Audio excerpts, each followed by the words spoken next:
what do you see as a direct relation between your current position and attracting that top tier talent moving forward? It's a good question, Lori. Thank you.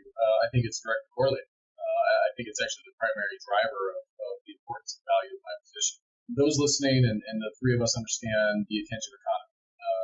Attention there's a scarcity of attention. We're all very busy in our day jobs. Social media is very noisy, and so if a company or a brand or an individual can harness attention through engagement, content, and gather engagement and involvement, or all sorts of the metrics that we take a look at, then they become valuable. And I think on the LinkedIn space, people's mindset when they go to LinkedIn is partly informative, but largely I want to know what's going on in the job market, right? And I'm maybe looking for an opportunity. Most people looking, and especially some of the top talent throughout the country, they're not actively looking; they're passively looking, right? So, and how are they passively looking? Well, they're looking for companies that seem to align with what they're looking for, maybe culturally, fiscally, other. Can I play a role, and others on the RPM team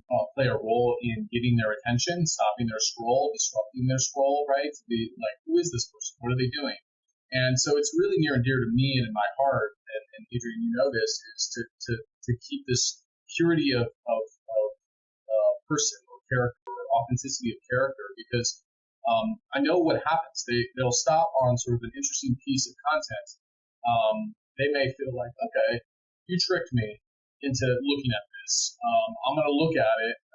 It feels like it's authentic, but it's probably fake, because we're all very skeptical about everything in life, especially social media. But then what they do is, they'll jump to my page and be like, okay, does this guy actually work in this industry? Okay, does this guy actually have a consistent message of what he says? Okay, check. Okay, where does this guy work? Okay, this is cool. This company really supports that. They click on the company link, either in LinkedIn or go to the website. Then they start searching around. They start looking at just triggers that they're looking for within a company. And then where they go to the careers page, right? Especially if they're passively looking. And I'm not even saying actively looking. I'm saying they're passively looking. Then they go to the careers page, and then they start looking for regions of the country that they're in. They look for positions that maybe they're in or they want to be in, and that's, to me, in a nutshell, and a maybe sort of technical way to describe it, I think that's the life cycle of what a brand ambassador or company spokesperson, but ultimately somebody that can garner attention, stop the scroll, and disrupt their scroll to lead them ultimately to the company that individual happens to work for, because I'd like to be a part of what they're doing.